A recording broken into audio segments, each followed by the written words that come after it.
Look at your weather forecast in just a few minutes. Coming up later on in the show, we're going to speak to the man who really co-authored a series of articles that were written for the Gazette. Daniel Feist, you know him as a popular radio show host, a journalist. He was so many things to so many people, and he chronicled his struggle with cancer, and he succumbed to lung cancer a number of years ago, and now his articles have been reprinted in this book, and we'll speak to his friend and co-author a little bit later on. Mm-hmm.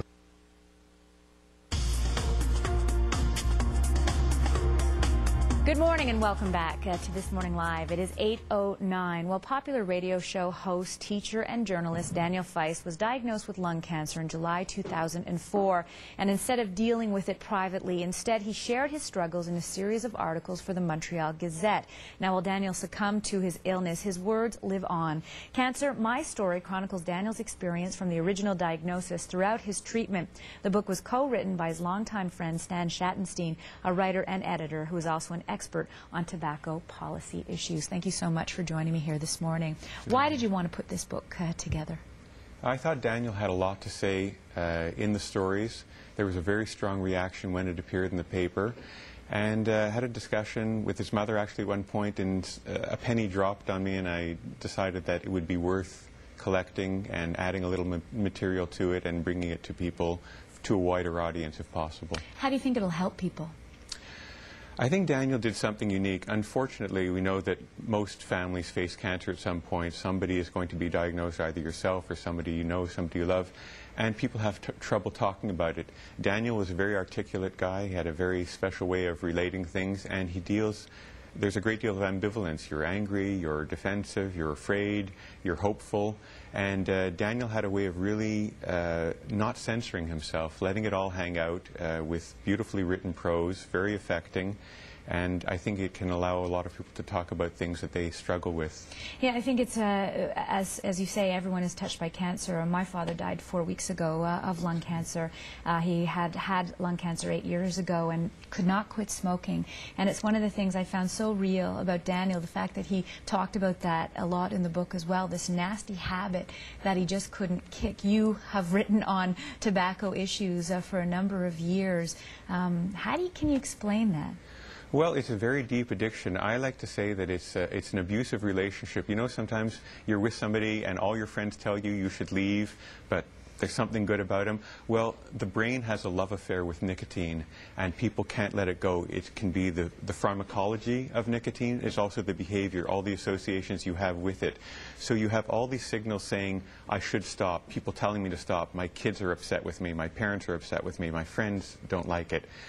But there's still something in it for you, and it's very hard. Daniel wanted to stop. There were times when he was an angry smoker. There were times when he turned to me knowing I worked in the field and he wanted help.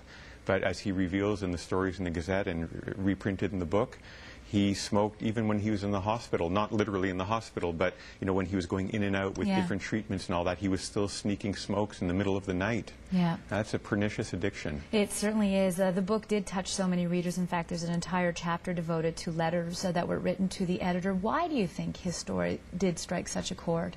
It's because he did something that hasn't been done very often. That's it. I don't think that it's been done before in Canada. I know there are a couple of examples in the UK where people can really share what they're going through, because it's very private. Very often when people are diagnosed with cancer, you just have the time for yourself. It's enough just to deal with it, all the questions about diagnosis and treatment and options and what are we going to do.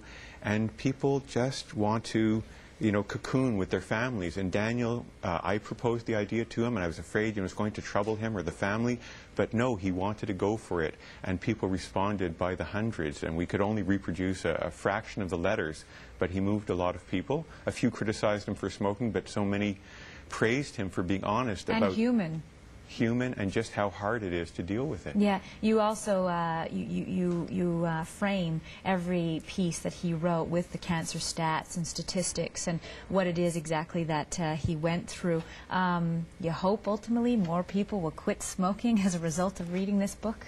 Well, absolutely. It's the underlying hope. I mean, I didn't want to be on a soapbox at all about tobacco. It's a pernicious industry. There are people, I say it, they go to work every day and they kill people.